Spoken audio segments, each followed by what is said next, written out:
With the 2021-2022 NBA season coming up very soon, I decided now is as good of a time as any to start discussing every single team before the season starts. I decided it made the most sense to go in the order from the worst to the best teams, kind of like my own predictions for this upcoming season. And right now I'm at the number 4 spot, and at the number 4 spot I have the Phoenix Suns, meaning I think the Phoenix Suns will be the 4th best team in the NBA this upcoming season. So today's video I'll basically just be discussing the Phoenix Suns, how good I think they will be, along with how good I think the individual players will do and things like that.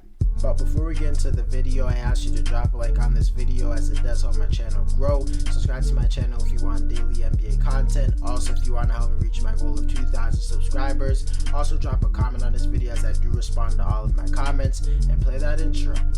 Hallelujah, hallelujah, hallelujah, hallelujah, hallelujah. But quickly before we get into the video, I gotta show you this really quickly. This is the new Diversion water bottle. It's basically a water bottle where you can put stuff like your keys, wallet, and other kind of small items like in your water bottle that will make you lose it way less. And it will also just help you to not have your pockets full and things like that. Click the link in my bio if you're interested, and into the video. When it comes to the offensive side of the floor, I definitely think the Phoenix Suns will be one of the best in the NBA. Last season they were ranked as the 5th best offense in the league. They didn't really lose any of their main players, and I actually think they got a little bit better over the off season. So if I'm being honest, I expect them to rank somewhere around the top 5.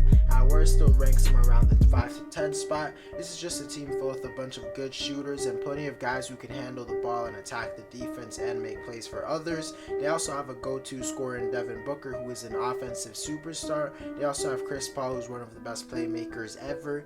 Don't forget, Devin Booker just came off of a crazy season where he had his best season, averaging 26-27 points per game on crazy efficiency.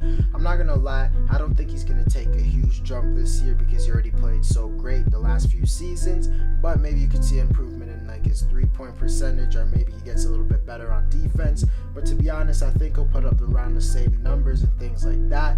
I definitely think as years go by, Booker will be known as a top 10 player in the league, but I don't think he's going to take that step this season. But I still think he's a top 25 player in the NBA right now. We also rather talk about Chris Paul, who's kind of getting up there in age, because I think he's 36 or 35 years old right now, and that's usually when players start to decline. They actually start probably earlier, but Chris Paul has been kind of close to similar to LeBron, where he hasn't declined a terrible amount.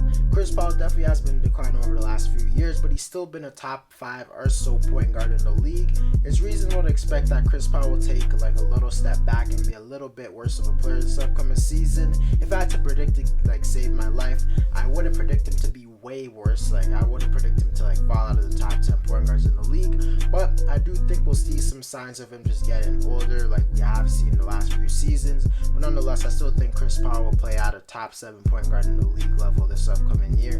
Next, I also want to talk about Deandre Ayton, who has shown a lot of people, especially in the playoffs, that he is a center who could truly be an all-star level player. A lot of people were really disrespecting him because he was the first pick in the draft class that had Luka Doncic and Trae Young, 2 of the most bright future NBA stars right now in the league. They thought Deandre Ayton was pretty disappointed since he was drafted above those guys, and although I don't think he'll ever be on the level of those 2 players, I still think he could be a really good player in the NBA and just perfect for the Suns team as a great center. I honestly think this is the season where he takes that step to be an all-star level player.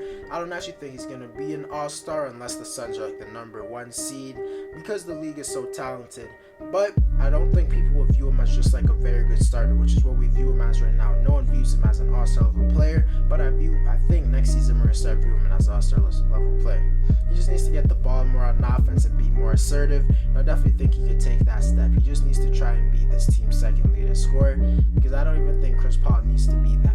I also want to talk about Mikal Bridges, who looks like he could be a very solid starter in the NBA. In the postseason, he didn't really go absolutely crazy or anything like that. He had a few good games, he had a few bad games. He played kind of how everyone expected, but he did show that he's a guy who can actually create his own shot at a decent level. He's not just a catch and shoot guy or a guy who makes straight line drives to the rim. I don't think he's going to become a 20 or 25 point scorer, anything close to that. Well, maybe close to that, but like not like that. I do think he's a guy who could average somewhere around 18 and at most 20 points per game while being one of the best perimeter defenders in the NBA. I don't know necessarily if McCall has the potential to be an all-star, but I do think he could be one of the better players in the NBA who is not an all-star. I guess we'll just have to see this season. To quickly talk about some of the other players, they got Cameron Johnson, who underratedly is actually one of the best shooters in the NBA. He's someone who plays really good defense. The defense can't leave him open at all, and every once in a while he'll have a really nice dunk. I actually think he's the most underrated player on this team because he's so good at shooting and he's pretty solid at defense. They also have Cameron Payne, who was actually one of the best backup point guards in the league last season. He had multiple big games for them at the postseason. In my opinion, he might be the best backup point guard in the whole NBA. I just expect him to do similar things to what he did last season. Also got to talk about Jay Crowder, who's just a solid three-point shooter and defender. Landry Shaman's a very good catch and shoot guy. In Brooklyn, he was really struggling, but hopefully for Phoenix, he could just play better. They also got JaVale McGee, who as a backup center is something that they definitely need because their backup center was guys like Dario Saric or Frank Kaminsky, and simply none of those guys are good at defense, but at least JaVale's a rim protecting and a lob catching big man, something that Dario or Frank Kaminsky is not. To be honest, I think they improved a little bit on offense, but overall I think this is going to be roughly the same Suns team, and roughly the same Suns team was the 5th best offense in the league last season, so I don't see any reason they fall off dramatically. When it comes to the defensive side of the floor, last season the Suns ranked 9th on defense, and to be honest, I thought they would have been a little better, but in the playoffs they really showed how good they could be on defense, and in my opinion, I think they can be a top 5 defense this upcoming year, but at worst I think they'll rank them around the 5 to 10 spot, because last season, as I said in the postseason, they really stepped up their defense, especially in that series versus the Lakers and the Nuggets. The thing is that they could probably do even better than they did last season, as they added defenders in JaVale McGee and Landry Shaman to their roster, so maybe they'll probably even be a little bit better, because their backup position on defense was absolutely horrible last year.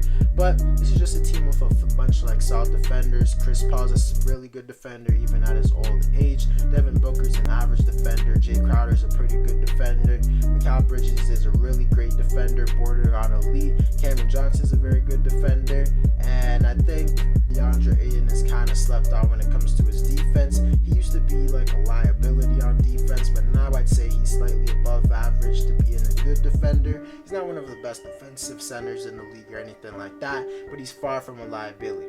So yeah, overall, I just think this is a team that can roughly make around the top 5 to 10 spot on defense.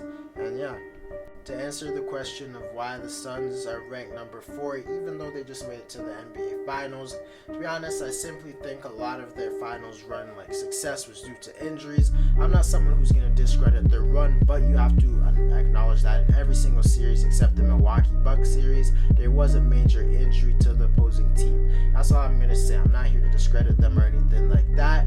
And simply, I don't think they're better than the Bucks because the Bucks are ahead of them. I don't think they're better than the Bucks because they lost to them. They're not better than the Brooklyn Nets because the Brooklyn Nets are the Brooklyn Nets. They're not better than the Lakers, even though they beat them last season because they were without Anthony Davis. And I just feel like the Lakers have a significantly better team than they did last season. And lastly, I don't think the Suns are top 3 team in the league, but I still think they'll have a really good regular season. I actually think they have a decent enough chance to make it back to the finals. I don't think they're a fraudulent team or anything like that. I just personally don't have them as my title. Anyways, guys, that's it for the video. Let me know whether or not you think the Suns can win the championship. Click on this video on my channel below. Subscribe to my channel if you want daily NBA content. Also, if you want to help me track 2,000 subscribers,